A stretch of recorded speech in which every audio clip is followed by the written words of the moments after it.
Voici les 10 pays les plus indépendants en matière d'énergie. Et parmi ces 10 pays, 7 sont européens. On a l'Islande, la Norvège, la Suisse, la Suède et Nouvelle-Zélande. Ils sont quand même descendants des Européens, ceux qui sont là-bas actuellement. Il y a le Brésil, il y a l'Autriche, Lettonie, et la France et enfin l'Équateur.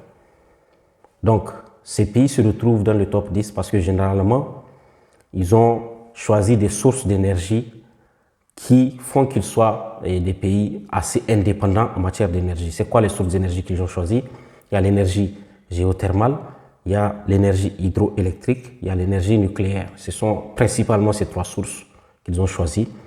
Le géothermal, comment ça fonctionne? Vous savez que pour produire de l'électricité, on a besoin de 2 choses. On a besoin de turbines et puis d'alternateurs. Donc, la turbine, quand elle va tourner, c'est elle qui va faire fonctionner l'alternateur qui va générer de l'électricité. Maintenant, faire tourner la turbine, c'est ça le défi en fait. Donc, pour faire tourner la turbine, c'est normal et on va chercher une source d'énergie qui va le faire. Quand c'est hydroélectrique, donc les cours d'eau ou les chutes d'eau vont faire tourner la turbine qui va à son tour faire fonctionner l'alternateur pour que l'énergie soit créée, l'électricité soit créée. Quand il s'agit de géothermal, ça c'est les vapeurs d'eau qui sortent du sous-sol dans les zones généralement volcaniques qui vont faire tourner les turbines et on aura l'électricité. Et enfin le nucléaire, avec les fissions nucléaires, on crée et on fait chauffer de l'eau, les vapeurs d'eau là vont faire tourner les turbines et on a l'électricité. Donc ces pays généralement ont fait le choix entre ces 3. Donc pour tous ces pays en dehors de la France, généralement c'est des pays qui sont soit bien dotés de l'hydroélectricité, c'est-à-dire qu'ils ont des sources d'électricité grâce aux cours d'eau ou aux fleuves, notamment comme le Brésil par exemple, ou bien grâce à l'énergie géothermale, notamment comme l'Islande. Mais la France est un cas particulier ici parce que la France a parié plus sur l'uranium, donc l'énergie nucléaire.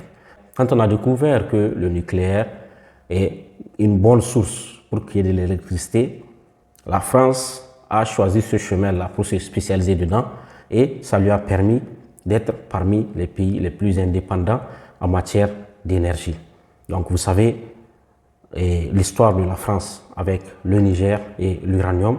Donc voilà l'une des raisons pour laquelle aussi la France tenait absolument à continuer à contrôler l'uranium du Niger pour avoir accès à cette source d'énergie.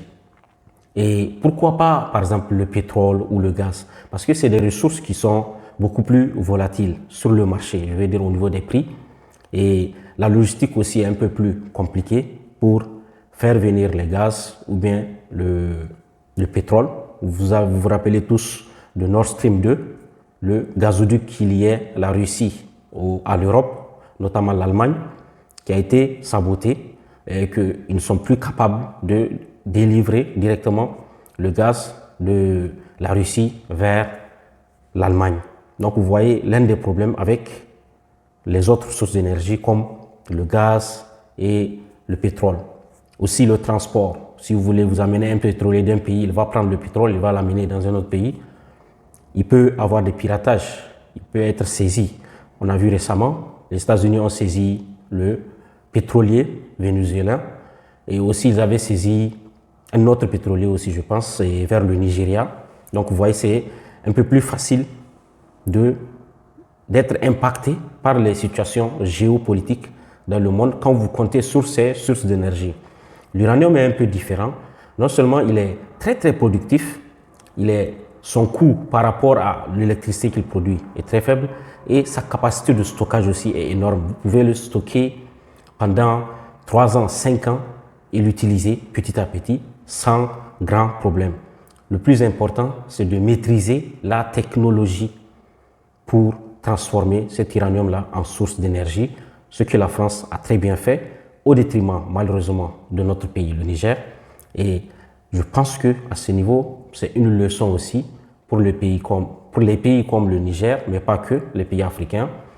La leçon, c'est quoi? Avoir des ressources n'est pas forcément synonyme de pouvoir les utiliser. Il va falloir cesser d'exporter les ressources brutes et essayer de maîtriser petit à petit la transformation de ces ressources. Donc, avec le temps, au lieu d'exporter cet uranium-là, trouver un moyen de se former et de maîtriser aussi la technologie pour pouvoir l'utiliser sur place. Cela permettra, pour le cas du Niger, de devenir un exportateur net d'électricité pour tous les pays voisins, qu'ils soient de l'Afrique de l'Ouest ou bien de l'Afrique du Nord. Donc voilà une leçon qu'on peut tirer de ce que la France a fait avec l'uranium. C'est inspirant pour nous. On peut l'aimer ou pas. Le revers de la médaille, on le sait. C'est parce que mon pays, particulièrement le Niger, a subi les conséquences. Mais c'est aussi une opportunité d'apprendre et de pouvoir l'utiliser nous-mêmes avec le temps. C'est possible dans quelques années, dans quelques décennies, petit à petit, de maîtriser cette technologie et de l'utiliser pour notre propre développement. Je ne sais pas ce que vous pensez de ce petit débrief. Je voulais juste évoquer ce graphe que j'ai vu, qui m'a intéressé et qui montre que vous n'avez pas forcément besoin d'avoir des ressources pour être spécialisé dans un domaine. Il suffit de comprendre la technologie de transformation de A à Z et de mettre en place des stratégies, surtout de long terme. Vous avez vu que la France a moins subi les conséquences de la guerre en Ukraine que l'Allemagne, par exemple, qui dépendait beaucoup de l'énergie russe pour son industrie. Donc, je m'arrête ici. Je vous remercie d'avoir suivi. On se retrouve très bientôt, les amis.